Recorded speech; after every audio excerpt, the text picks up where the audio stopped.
ಪುತ್ತೂರು ತಾಲೂಕಿನಲ್ಲಿ ಶೋಭಿಸುತ್ತಿರುವ ಭಕ್ತ ಕೋಟಿಯ ಪಾಲಿಗೆ ಪ್ರಮುಖ ಶ್ರದ್ಧಾ ಕೇಂದ್ರವಾಗಿರುವ ಮಹಾದೇವನ ಪುಣ್ಯ ಸನ್ನಿಧಿಗಳಲ್ಲಿ ನರಿಮೊಗರು ಗ್ರಾಮದ ಮುಕ್ವೆ ಮಜಲುಮಾರು ಶ್ರೀ ಉಮಾಮಹೇಶ್ವರ ದೇವಸ್ಥಾನವು ಒಂದು. ತಾಲೂಕು ಕೇಂದ್ರ ಪುತ್ತೂರಿನಿಂದ ದರ್ಬೆ ಸುಬ್ರಹ್ಮಣ್ಯ ಹೆದ್ದಾರಿಯಲ್ಲಿ 4 ಕಿಲೋಮೀಟರ್ ದೂರ ಕ್ರಮಿಸಿದಾಗ ಸಿಗುವ ಮುಕ್ವೆಯಿಂದ ಬಲಕ್ಕೆ ತಿರುಗಿ ದ್ವಾರದ ಮೂಲಕ ಒಳ ಪ್ರವೇಶಿಸಿದಾಗ ನಮಗೆ ಗೋಚರಿಸುವುದು ಪರಮ ಕಾರಣಿಕ ಪುಣ್ಯಕ್ಷೇತ್ರ ಮಜಲುಮಾರು ಶ್ರೀ ಉಮಾಮಹೇಶ್ವರ ದೇವಸ್ಥಾನ.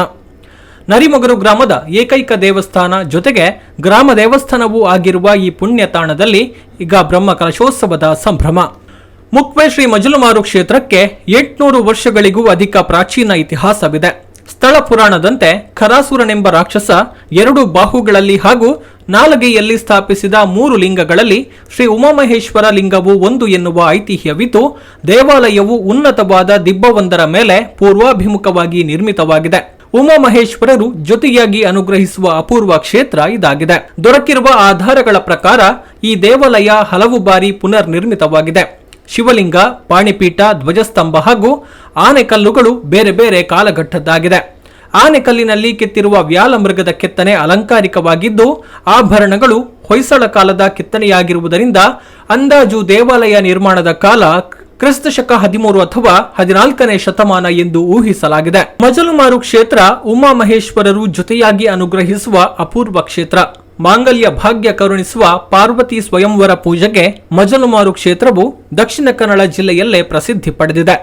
ಇಲ್ಲಿ ಪಾರ್ವತಿ ಸ್ವಯಂವರ ಪೂಜೆ ದೇವರಿಗೆ ವಿಶೇಷ ಸೇವೆಯಾಗಿದೆ. ಕ್ಷೇತ್ರದಲ್ಲಿ ಸ್ವಯಂವರ ಪೂಜೆ ಮಾಡಿಸಿದ ಭಕ್ತಾದಿಗಳಿಗೆ ಮಾಂಗಲ್ಯ ಭಾಗ್ಯ ಲಭಿಸಿದ ಹಲವು ಸಾಕ್ಷಿಗಳಿದೆ. ಜೊತೆಗೆ ಸಂತಾನವಿಲ್ಲದವರು ಕ್ಷೇತ್ರದಲ್ಲಿ ಬಂದು ಪ್ರಾರ್ಥಿಸಿದರೆ ಸಂತಾನ ಪ್ರಾಪ್ತಿಯಾದ ನಿದರ್ಶನಗಳು ಇದೆ. ಕ್ಷೇತ್ರದಲ್ಲಿ ಜಾತ್ರೋತ್ಸವದ ಪ್ರಥಮ ದಿನ ಸಂಜೆ ಪಾರ್ವತಿ ಸ್ವಯಂವರ ಪೂಜೆ ನಡೆಯುತ್ತದೆ. ಅಲ್ಲದೆ ವಸಂತ ಕಟ್ಟೆ ಪೂಜೆ, ರಂಗಪೂಜೆ, ದುರ್ಗಾ ನಮಸ್ಕಾರ ಪೂಜೆ, ಮೃತ್ಯುಂಜಯ ಹೋಮ, ಏಕಾದಶ ರುದ್ರಾಭಿಷೇಕ ಮೊದಲಾದ ಸೇವೆಗಳು ಇಲ್ಲಿ ನಡೆಯುತ್ತವೆ. ಪ್ರತಿ ತಿಂಗಳ ಸಂಕ್ರಮಣ ದಿನ ದುರ್ಗಾ ನಮಸ್ಕಾರ ಪೂಜೆ, ಸತ್ಯನಾರಾಯಣ ಪೂಜೆ ಮಾಡಿಸುವ ವ್ಯವಸ್ಥೆಯೂ ಇದೆ.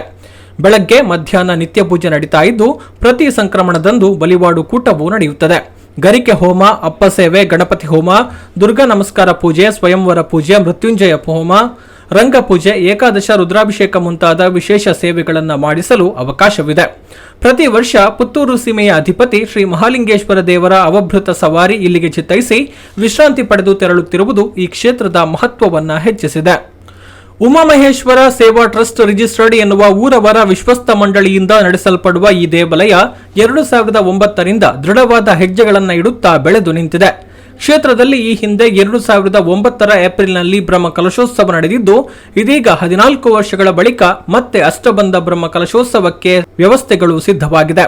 ಸುಂದರವಾದ ದೇವಾಲಯ, ದೈವಗುಡಿ, ಪಾಕಶಾಲೆಗಳಿಂದ ಸುಸಜ್ಜಿತ ಈ ದೇವಾಲಯದ ಹೊರಾಂಗಣಕ್ಕೆ ಸಂಪೂರ್ಣವಾಗಿ ಶೀಟ್ಗಳೊಂದಿಗೆ ಛಾವಣಿ ನಿರ್ಮಿಸಲಾಗಿದೆ. ಅಂದಾಜು 20 ಲಕ್ಷ ರೂಪಾಯಿ ಮೊತ್ತದಲ್ಲಿ ಪುಷ್ಪರಥವು ಸಮರ್ಪಣೆಯಾಗ್ತಾ ಇದೆ. ಅಂದಾಜು 2 ಕೋಟಿ ರೂಪಾಯಿಗಳಿಗೂ ಅಧಿಕ ಮೊತ್ತದ ಅಭಿವೃದ್ಧಿ ಕಾಮಗಾರಿಗಳನ್ನು ಯೋಜಿಸಲಾಗಿದ್ದು, ಕೆಲವೊಂದು ಕೆಲಸಗಳು ನಡೆದಿದೆ. ದೇವಸ್ಥಾನದ ಒಳಾಂಗಣಕ್ಕೆ ಗ್ರಾನೈಟ್ ಅಳವಡಿಕೆಯಾಗಿದೆ. ಹೊರಾಂಗಣಕ್ಕೆ ಇಂಟರ್ಲಾಕ್ ಅಳವಡಿಸಿ ಸ್ಟೇಜ್ ನಿರ್ಮಾಣಗೊಂಡಿದೆ. ಇನ್ನೊಂದಷ್ಟು ಕೆಲಸಗಳು ನಡೆಯಬೇಕಿದೆ. ಮಜಲುಮಾರು ಉಮಾಮಹೇಶ್ವರ ದೇವಸ್ಥಾನ ಕಳೆದ 2009ಕ್ಕೆ ಬ್ರಹ್ಮಕಲಶ ನಡೆದು ಈಗಾಗಲೇ 2ನೇ ಬಾರಿ ಬ್ರಹ್ಮಕಲಶೋತ್ಸವದ ಸಿದ್ಧತೆಯಲ್ಲಿ ನಾವಿದ್ದೇವೆ. ಸುಮಾರು 13 ವರ್ಷದಿಂದ ನಮ್ಮ ಈ ದೇವಸ್ಥಾನ ಒಂದು ಟ್ರಸ್ಟ್ನ ಆಡಳಿತದಲ್ಲಿ ಅತ್ಯುತ್ತಮ ರೀತಿಯಲ್ಲಿ ನಡೀತಾ ಇದೆ. ಇದಕ್ಕೆ ನಮ್ಮಲ್ಲಿ ಊರಿನ ಭಕ್ತರು ಹಾಗೂ ಪರವೂರ ಭಕ್ತರ ಸಹಕಾರದಿಂದಾಗಿ ಈ ದೇವಸ್ಥಾನ ಇಷ್ಟು ಅಭಿವೃದ್ಧಿ ಹೊಂದಲಿಕ್ಕೆ ಕಾರಣ ಅಂತ ಹೇಳ್ಬೋದು. ಈ ಕಳೆದ 13 ವರ್ಷದಿಂದ ನಮ್ಮ ಈ ದೇವಸ್ಥಾನ ಟ್ರಸ್ಟ್ನ ಉತ್ತಮ ಆಡಳಿತದೊಂದಿಗೆ ಲಕ್ಷ್ಮೀಶ ತಂತ್ರಿಯವರ ನೇತೃತ್ವದಲ್ಲಿ ಅಭಿವೃದ್ಧಿಯನ್ನು ಕಾಣ್ತಾ ಇದೆ ಎಂದು ಹೇಳಲಿಕ್ಕೆ ನಾನು ಬಹಳ ಸಂತೋಷ ಪಡ್ತಾ ಇದ್ದೇನೆ. ಸುಮಾರು ಈ 13 ವರ್ಷದಿಂದ ಇಲ್ಲಿ ಒಂದು ಹೆಚ್ಚು ಕಮ್ಮಿ ಒಂದು 2 ಕೋಟಿಗಿಂತಲೂ ಹೆಚ್ಚಿನ ಹಣದ ಅಭಿವೃದ್ಧಿ ಅಂದರೆ ಕಾಮಗಾರಿಯ ಅಭಿವೃದ್ಧಿ ಆಗಿದೆ. ಇದಕ್ಕೆಲ್ಲ ಊರಿನ ಹಾಗೂ ಪರ ಊರಿನವರು ಸಹಕಾರ ನೀಡಿದ್ದಾರೆ. ಅದೇ ರೀತಿ ನಮ್ಮ ಟ್ರಸ್ಟ್ನ ಎಲ್ಲ ಸದಸ್ಯರು ಈ ಒಂದು ಅಭಿವೃದ್ಧಿಯ ಹಿತದಲ್ಲಿ ದುಡಿತಾ ಇದ್ದಾರೆ. ನಾವು 2 ವರ್ಷಕ್ಕೆ ಮುಂಚೆಯೇ ಇಲ್ಲಿ ಬ್ರಹ್ಮಕಲಶ ನಡೆಸುವಂಥ ಒಂದು ಯೋಚನೆಯಲ್ಲಿ ಇದ್ದೆವು. ಆದರೆ ಕೊರೋನಾ ಕಾರಣದಿಂದಾಗಿ ನಮಗೆ ಬ್ರಹ್ಮಕಲಶ ನಡೆಸಲಿಕ್ಕೆ ಅನಾನುಕೂಲ ಆಯಿತು. ಅಂದರೆ ದೇವರ ಇಷ್ಟದಂತೆ ಬಹುಶಃ ದೇವರ ಇಷ್ಟ ಆಗಿರ್ಬೋದು ಈ ವರ್ಷ 2023 25/3/2023ರಿಂದ ನಮ್ಮ ಬ್ರಹ್ಮಕಲಶೋತ್ಸವ ಅದ್ದೂರಿಯಿಂದ ಜರಗಲಿದೆ. ಈ ಸಂದರ್ಭದಲ್ಲಿ ನಾವೊಂದು ಮಾರ್ಪಾಡನ್ನು ಮಾಡಿದ್ದೇವೆ. ಅಂದರೆ ನಮ್ಮ ದೇವಸ್ಥಾನದ ಜಾತ್ರೋತ್ಸವವು 8 ಮತ್ತು 9 ಜರುಗ್ತಾ ಇತ್ತು ಏಪ್ರಿಲ್. ಆದರೆ ಈ ಬಾರಿ ನಾವು 30 ಹಾಗೂ 31ರಂದು ಈ ಬ್ರಹ್ಮಕಲಶೋತ್ಸವದ ಒಟ್ಟಿಗೆ ಜಾತ್ರೋತ್ಸವ ಮಾಡುವ ಸಿದ್ಧತೆಯಲ್ಲಿದ್ದೇವೆ. ಇದಕ್ಕೆ ಊರವರ ಒಂದು ಅಭಿಪ್ರಾಯವೂ ಆ ರೀತಿ ಇತ್ತು. ಭಕ್ತರ ಅಭಿಪ್ರಾಯದಂತೆ ನಾವು ದೇವಸ್ಥಾನದ ಯಾವುದೇ ವೈದಿಕ ಕಾರ್ಯಕ್ರಮಗಳನ್ನು ಸಹ ಮಾಡ್ತಾಯಿದ್ದೇವೆ. ಅಂದರೆ ಎಲ್ಲರೂ ಒಟ್ಟಿಗೆ ಸೇರಿ ಮಾಡುವಂಥ ಕಾರ್ಯಕ್ರಮ ಆದ ಕಾರಣ ಎಲ್ಲರ ಅಭಿಪ್ರಾಯವನ್ನು ತೆಗೆದುಕೊಂಡು ಈ ದೇವಸ್ಥಾನ ಇಷ್ಟು ಅಭಿವೃದ್ಧಿ ಹೊಂದಲಿಕ್ಕೆ ಮೂಲ ಕಾರಣ ಅಂತ ಹೇಳ್ಬೋದು. 2023 ಮಾರ್ಚ್ 25ರಿಂದ 31ರವರೆಗೆ ಕ್ಷೇತ್ರದಲ್ಲಿ ಅಷ್ಟಬಂಧ ಬ್ರಹ್ಮಕಲಶೋತ್ಸವ ನಡೆಯಲಿದೆ. ಇದೇ ಸಂದರ್ಭದಲ್ಲಿ ದೇವರಿಗೆ ಪುಷ್ಪರಥ ಸಮರ್ಪಣೆಯ ಜೊತೆಗೆ ವರ್ಷಾವಧಿ ಜಾತ್ರೆಯೂ ನಡೆಯಲಿದೆ.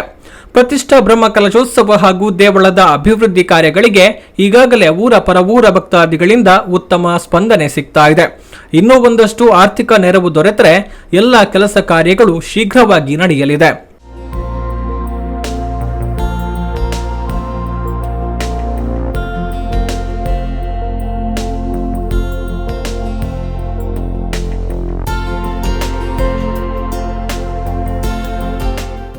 ನಮ್ಮ ಬ್ರಹ್ಮಕಲಶೋತ್ಸವ ರೂಪುರೇಷ ಅಂದರೆ ಸುಮಾರು 3 ತಿಂಗಳಿಗೆ ಮುಂಚೆ ನಾವು ಬಯಲುವಾರು ಸಮಿತಿಗಳನ್ನು ರಚನೆ ಮಾಡಿದೆವು. ಈ ಬಯಲುವಾರು ಸಮಿತಿಯ ಮೂಲಕ ಜನರಿಗೆ ಬ್ರಹ್ಮಕಲಶೋತ್ಸವ ಮಾಹಿತಿಯನ್ನು ಅದೇ ರೀತಿ ಆಮಂತ್ರಣ ಪತ್ರಿಕೆಯನ್ನು ಈಗ ಹಂಚ್ತಾ ಇದ್ದೇವೆ. ಅಲ್ಲದೆ ನಮ್ಮಲ್ಲಿ ಕಳೆದ 14 ವರ್ಷದಿಂದ ಅಂದರೆ ಬ್ರಹ್ಮಕಲಶೋತ್ಸವಕ್ಕೆ ಮುಂಚೆ ನಗರ ಭಜನೆ ಎಂಬಂಥ ಒಂದು ಕೂಟದೊಂದಿಗೆ ಭಜನಾ ಮಂಡಳಿಯೊಂದಿಗೆ ನಾವು ಇಡೀ ಗ್ರಾಮದ ಸುಮಾರು 1450 ಮನೆಯನ್ನು ಭೇಟಿ ಆಗ್ತೇವೆ. ಈ ಭೇಟಿಗೆ ಅಂದರೆ ಅವರ ಮನೆಯಲ್ಲಿ ಹೋಗಿ ನಾವು ಭಜನೆಯನ್ನು ಮಾಡುವುದರ ಮುಖಾಂತರ ಅವರಿಗೆ ನಮ್ಮ ದೇವಸ್ಥಾನದ ಜಾತ್ರೋತ್ಸವದ ಆಮಂತ್ರಣವನ್ನು ಆ ಸಂದರ್ಭದಲ್ಲಿ ಕೊಡ್ತಾ ಇದ್ದೆವು. ಇದಕ್ಕೆ ಎಲ್ಲ ಊರಿನ ಎಲ್ಲ ಮನೆಯವರು, ಹಿಂದೂ ಮನೆಯವರು ನಮಗೆ ಉತ್ತಮ ರೀತಿಯ ಸಹಕಾರವನ್ನು ನೀಡ್ತಾ ಇದ್ದಾರೆ. ಒಂದು ದಿನದಲ್ಲಿ ಸುಮಾರು ಒಂದು 20 ಮನೆಯನ್ನು ಅಂದರೆ ರಾತ್ರಿ 7ರಿಂದ 10ರವರೆಗೆ 20 ಮನೆಯನ್ನು ಸಂಪರ್ಕಿಸಿ ಅವರ ಮನೆಯ ಮುಂದೆ ನಾವು ಭಜನಾ ಕಾರ್ಯಕ್ರಮವನ್ನು ನೆರವೇರಿಸಿ ಅವರ ಆತಿಥ್ಯವನ್ನು ಸ್ವೀಕರಿಸಿ ಎಲ್ಲ ಭಕ್ತರು ಭಜನಾ ಮಂಡಳಿಯವರು ಭಕ್ತರು ಬರ್ತಾಯಿದ್ದೇವೆ. ಈ ಬಾರಿ ನಮ್ಮ ಬ್ರಹ್ಮಕಲಶೋತ್ಸವದ ಆಮಂತ್ರಣವನ್ನು ಸಹ ಕೆಲವು ಕಡೆ ನಮ್ಮ ಭಜನಾ ಮಂಡಳಿಯವರೇ ನೀಡ್ತಾ ಇದ್ದಾರೆ. ಅಂದರೆ ಟ್ರಸ್ಟ್ನವರು ಒಟ್ಟಿಗೆ ಸೇರಿ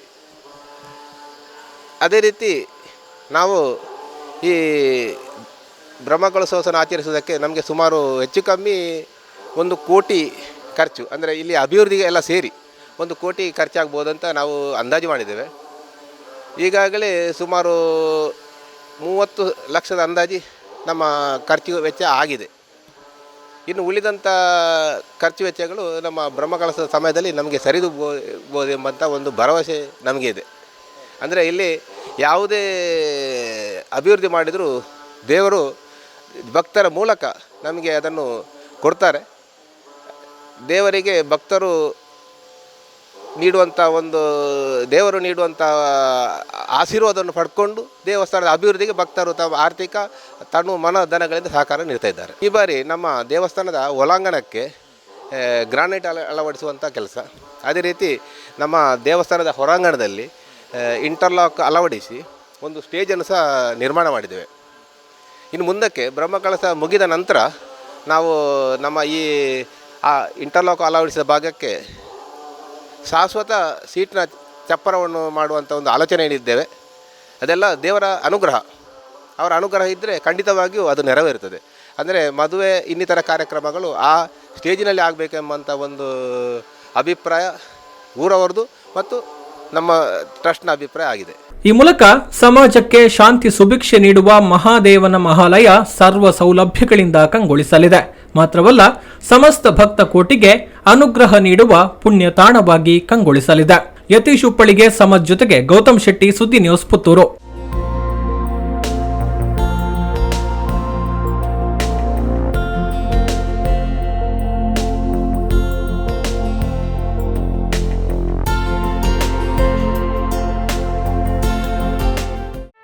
ಸುದ್ದಿ ಚಾನಲ್ ಕ್ಷಣ ಕ್ಷಣದ ಸುದ್ದಿಗಾಗಿ